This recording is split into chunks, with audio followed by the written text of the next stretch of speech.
sa Ginoo magdala kanato og kaayuhan. Now, when we have adversity or situation, problems in our lives, pareha ni ini ang napulo ka mga sanglahon.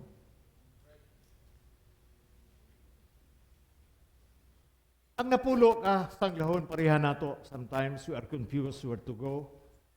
Asa ta mangayo o kaayuhan, circumstansya, problema.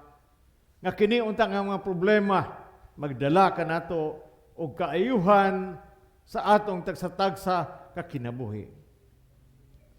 It's about blessing and thanksgiving and the healing power and love and mercy.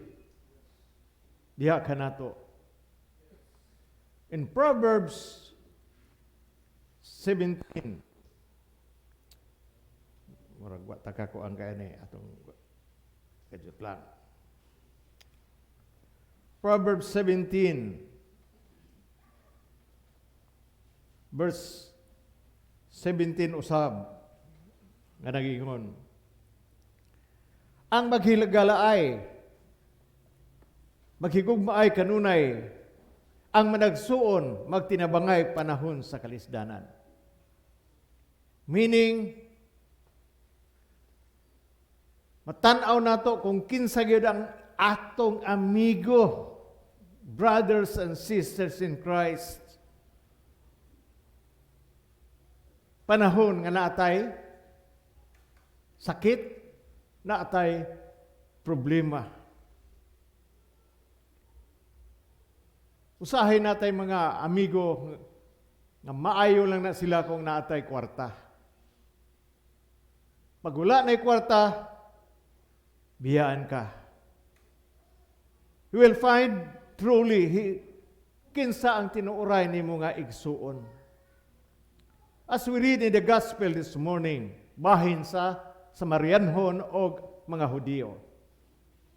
Ang Samarianhon o mga Hudiyo, wala na sila dealing. Dili na musumpay ilang tinae. Magkita na sila, magsumbagay na sila dito without any reason. Nga naman, kontra sila.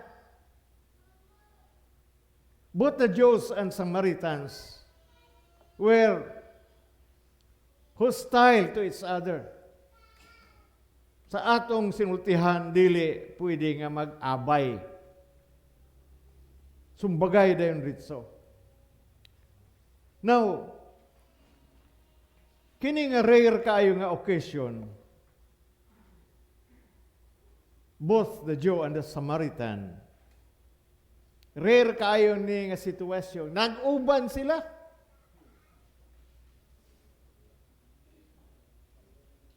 The Samaritan lepers and with the company of 9 Jews nga mga sanglahon.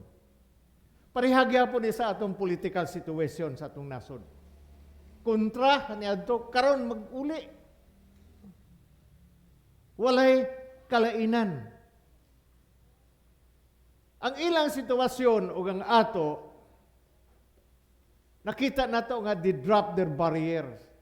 Wala na sila magkontra, nga naman naa sila'y tumong. Nalimtan nila ang gitawag nato nga prejudice. Sa grupo nila, nga usa ka sa Samarianhon, nakaapil sa 9 ka mga Hudiyo. When the group of the Jewish and the Samaritan nakita nila si Jesus, they made a bold request. Lord, have mercy on us. Dili kaayuhan, dili healing ilang gipangita, kundili usa ka request. But the request is mercy. Ginoo, kaluyi kami. Mercy goes further. It removes suffering. Meaning, if a person is suffering, as if you suffer also. Makuang ka kung naisakit ang usa ka tawo. kung naa kay kaluoy, murag ikaw gihapon ang nasakit. Kung makita nimo na ang ani mong batasan, such person will add everything na mawala ang iyang misery sa iyang kinabuhi. God's mercy will bring healing of the mind, the heart, and the body. Why natin lepers asking for mercy? Nganuman, kay nagkinahanglan sila og kaayuhan, not only physical but also spiritual healing, and approach Jesus with faith. Iduol sila kang Hesus nga naa sila'y pagtuo. Kay giingnan sila ni Jesus, pahiling mo, adto mo sa pare. Kung wala sila mo adto sa pare, maayo kaya sila? No. Nisugot sila. Sa dihang diadto pa sila dito sa pare, pa sila makita sa pare, naayo na sila. Why? Because of what we call their faith and the mercy of God. They believe they can be released sa ilang mga burdens and guilt and suffering and can be restored sa ilang lawas o kalag. Why? Because of what we call their faith. Hebrews chapter 1, 11:1. Faith is a substance of things we hope for, the evidence of things not yet seen. Mutuota sa wala pa nato makita o mudawat nga ang kaayuhan sa Ginoo. Mao ning nahitabo sa napulo ka mga sanglahon. Nituo sila. Miski wala pa nila madawat ang kaayuhan, nagsunod sila, nituman sila sa pulong sa Ginoo. Mark 11:24. Whatsoever things you desire when you pray, believe that you receive them and you shall have them. Too sa ta nga naatay kaayuhan sa Ginoo, dili kung unsa ang atong gibati, amin ba ta ana? Usahay kita na ibati, sige lang tag-complain, sige lang tag-complain. You are not acting in faith. Acting in faith meaning you confess the word of God. Salamat Ginoo sa imong kaayuhan despite of pain that you receive physically, but spiritually it will bring healing in our lives. Remember, Jesus gives mercy to all who ask with faith. The question is, why did one leper out of 10? Niuli siya, nibalik siya, nga nagpasalamat sa Ginoo. Sa napulo, isa ra kabuok ang nagpasalamat. Recognize and appreciate the mercy of God. Mao ning example sa Bible. Recognize and appreciate the mercy of God, the help shown to us. Ingratitude and forgetfulness. Usay nalimot ta og pasalamat. We do not even return the kindness we receive. Kung sa atong nadawat, di manggalin ta magpasalamat. Mga ingratitude lead to lack of charity and intolerance towards others. Now, madto ko sa Proverbs 17, manultihon, verse 13.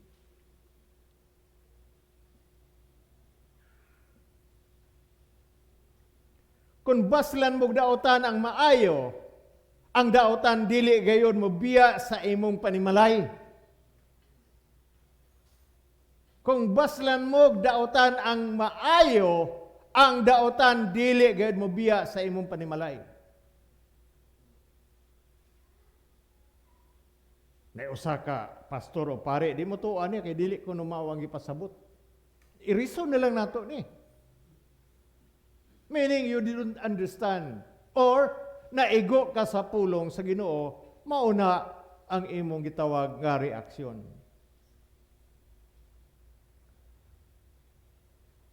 The Word of God says it is a sin to repay evil for evil. Ang dautan, basla natog dautan, dili na maayo. Kay nag-ingon ang Ginoo, vengeance belongs to God. Romans chapter 12 verse 17. But even worse, to repay evil for good, that shows and brutis of the devil's heart. Dili ta angay mo judge. Amen ba ta ana? Nay mga tao nga gihimo nimo. Giayo nimo. Pero unsa may gibalos? Nagpasumangil nga dili maayo. Sa akong kinabuhi, way panghinambog daghang ko natabangan. Ang uban pasalamat, ang uban way batasan. Nangabot lang mo diri sa inyo tapos sinina ra inyong niabot sa imo. Gidil ka pag-ayo, giayo ka pag-ayo. Pero in return, unsa man? Gihimo ang kag daotan. Nagpa-pray man ko gahapon. Siya nga, Bishop, kanang kinsa man yung mga tawhana ko actually wala na gid na sa amo. Sila may ilang sinultian. Kao nahibaw na ko ana. Di ka makadungog na ako ang istorya ko against sa ila. Pero ato nang bantayan, amin bataana. Kaya nga no, ang consequences for such vile conduct are certain. Kanang mga tao nga naiingana, o ikaw gihimuan ing ana, God severely judge you with perpetual trouble.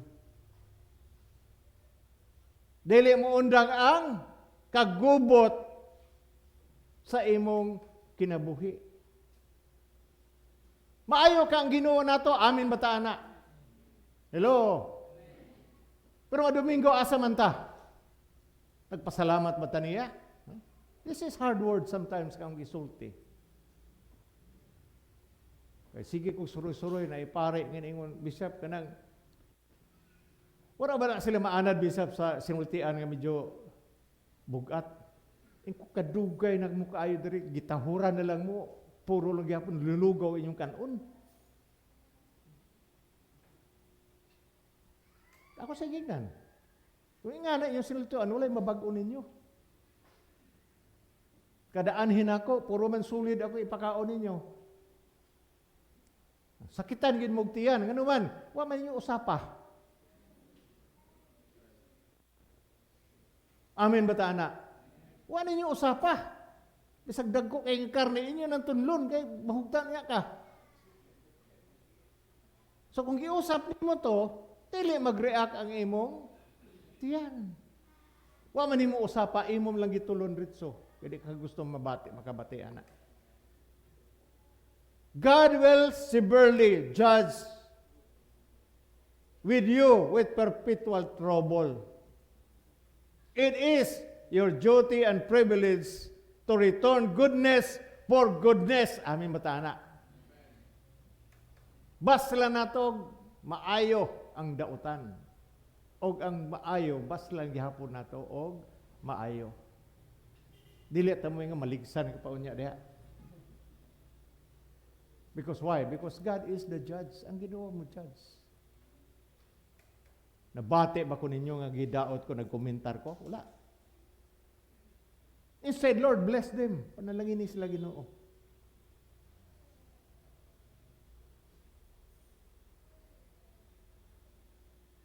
Munang angay usahin nato. Usahin mga tao nga, uy, nganong nihawa man mo. Nagsilos magod si Bishop sa amo. Ha? Nagasilos. Kung nagsilos ko, way mo tong-tong daan nga pulpito, ako ra.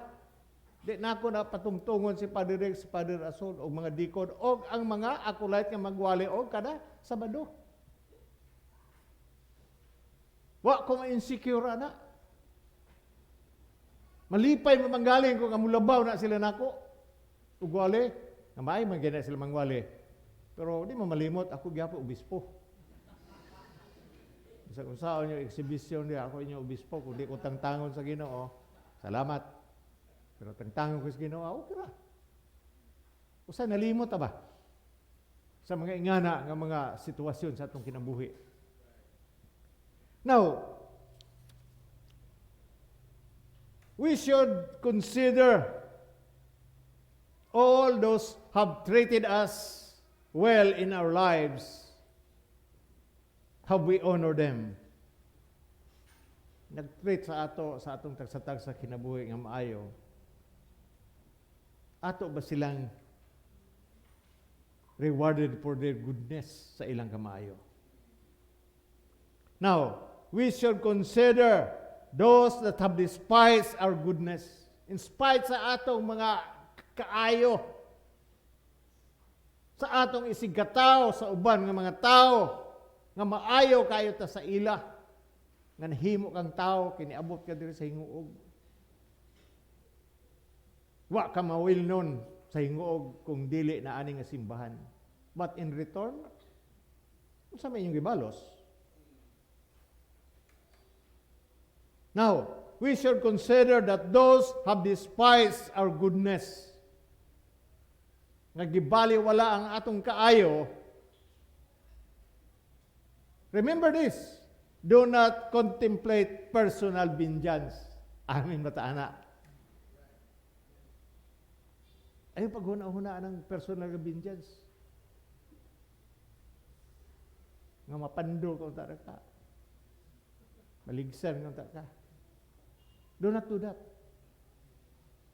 Why? Because God will grind them for you.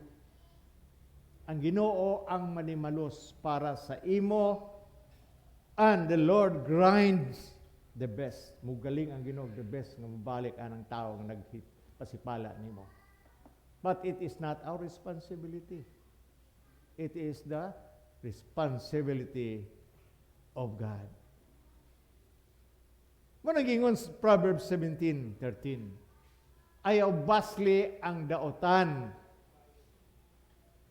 Ayaw basli ang maayo o daotan. As well as others.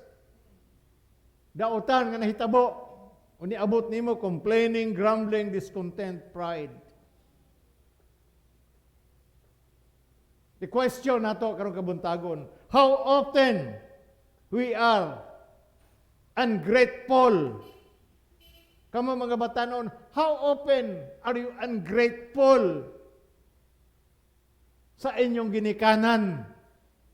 Sa Binisaya sa ungrateful, palihog. Ingrato. Mga ingrato mo, gatubag-tubag mo sa inyong ginikanan. How often are you ungrateful to your parents? How ungrateful to you, to your bishop, priests, deacons, teachers, and neighbors? Pareha sa napulo ka, kamang sanglahon. Nagkinahanglan o kaayuhan, and they receive that by faith. Gidawat nila na. Ato mo sa pare, wa pagaling sila kaabot sa pare, nangaayo na sila. Usahay kita mga Kristohanon, lahi man ta. Magpaayo ko pero si bishop lang ako. Adik ko kang bishop, kang father lang ko. Adik ko kang father, dito lang ko kang deacon. Ang pagsunod, importante kayo na. Nagyan ang Bible. If you are sick, call the elders of the church. Tawga ang mga pangulo sa iglesia. Obispo, pare, o deacon. Let them anoint you with oil. The healing power of God will flow and your sins will be forgiven. Amin batana. Nag-ingon ba ang Bible nga mamili sa ako? Di ko anak, kaya amo man silingan. Di ko anak ang Deacon Junior kay gawara-wala na. Pag praise and worship.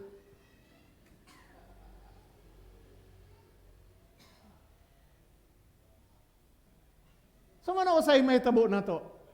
We should be grateful.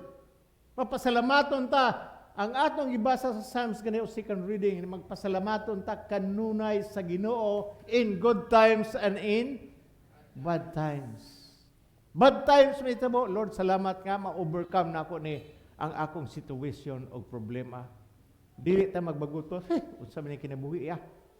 Balik-balik nga problema. Magbalik-balik yun na kay wa ka kapasar. God will see to it that you will pass the test sa imong tagsa-tagsa kinabuhi. Agon mo balik na.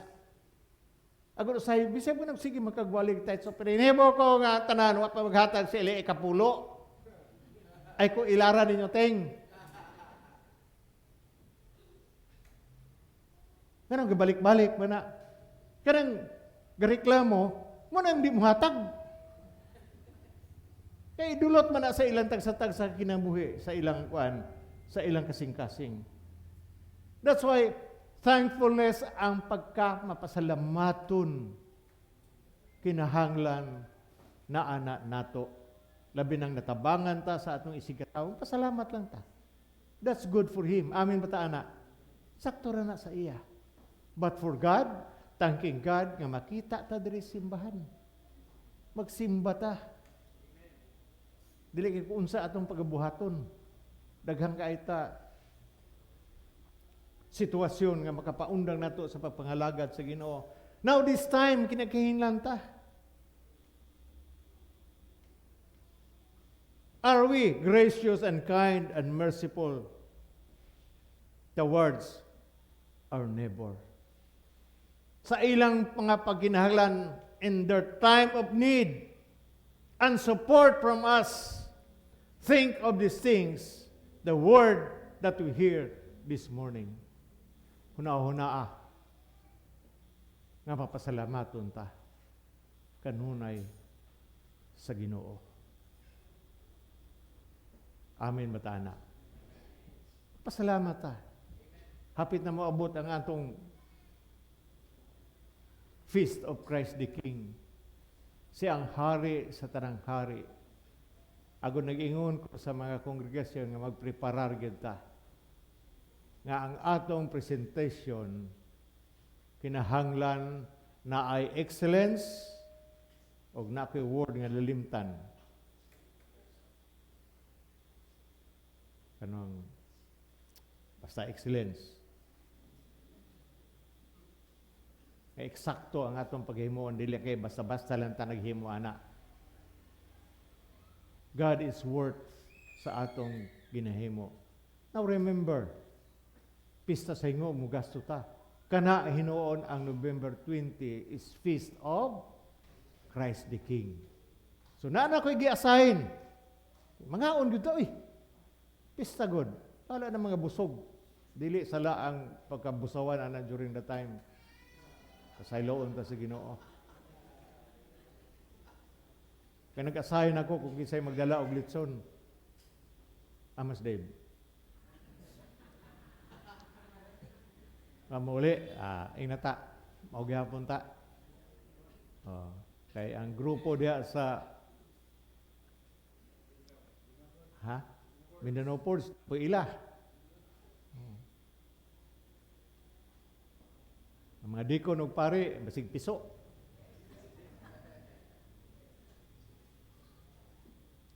We enjoy things, no? Ato enjoy ang atong ano. Meaning, ang atong pag-alagad sa Ginoo nga atong kinahanglan nata sa gitawag nato nga performance level. Amin ba ta ana? Practice ta. Ayuhon nato, di kay basta-basta lang. Anyway, sa Ginoo man na, sabot bitaw ang Ginoo, bitaw, mayroong tagdi kakilatan. Sayag basta-bastahon na nato ang Ginoo. Kung Old Testament pa ni, patay tatanan, way mabuhi nato. Masalamat sa grasya o kaluoy sa Ginoo. Amin bataana. Mao ka nag-ebanghelyo sa ngalan samahan sa Anak o sa Espiritu Santo, gihangyo ang tanan sa pagpanindog.